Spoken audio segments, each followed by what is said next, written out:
সমাবেশের মাধ্যমে 5 দিনের জোর বাস্তবায়নের মাধ্যমে এবং সেখানে মাওলানা সাহেব অনুসারীদের সর্বোচ্চ মুরব্বী মাওলানা সাহেবের উপস্থিতিতে 5 দিনের জোরের মাধ্যমে এই বৈষম্যের অবসান করতে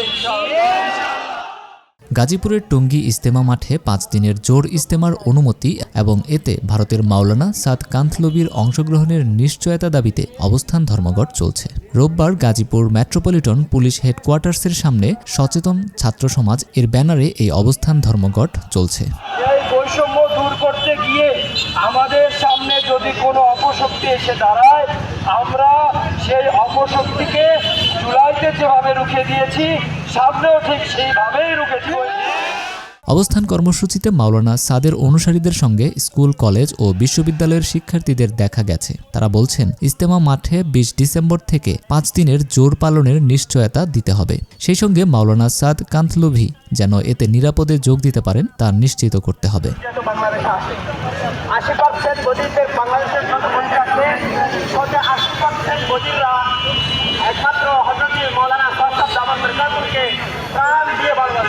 এর আগে ইজতেমা মাঠে ভারতের মাওলানা সাদ কান্থলবির অনুসারীদের 5 দিনের জোর ইজতেমা ঠেকাতে গত বৃহস্পতিবার বেলা 1টার দিকে স্টেশন রোড এলাকায় ঢাকা ময়মনসিংহ মহাসড়ক অবরোধ করে বিক্ষোভ করেন মাওলানা জুবায়ের অনুসারী মুসল্লিরা। এ সময় মাওলানা সাদ অনুসারীদের একটি গাড়ি ভাঙচুর করেন তারা।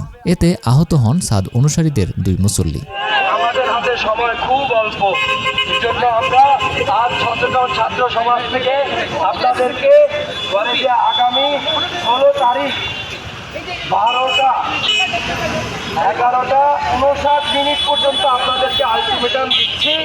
এর ভিতরে যদি আপনারা টঙ্গীর ময়দানকে মাওলানা সাদ সাহেবের অনুসারীদের জন্য খালি করে দিয়ে বৈষম্যকে মাটি চাপা না দেন, সেদিন ময়দানে কি হবে আমরা জানি না।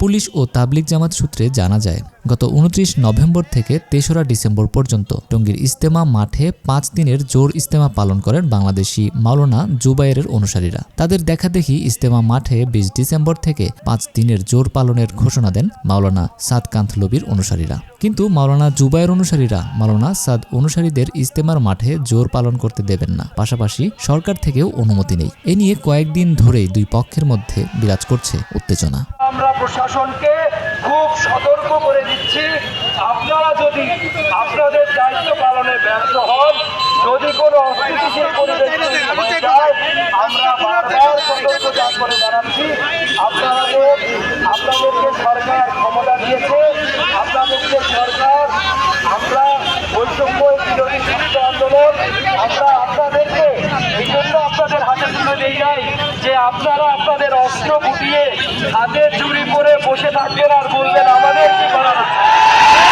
আপনাদের যদি কিছুই করার না থাকে তবে আপনাদেরকে হুঁশিয়ারি দিয়ে বলবো, আপনারা আপনাদের দায়িত্ব ছেড়ে দিন, আমাদের হাতে দায়িত্ব দিয়ে দিন।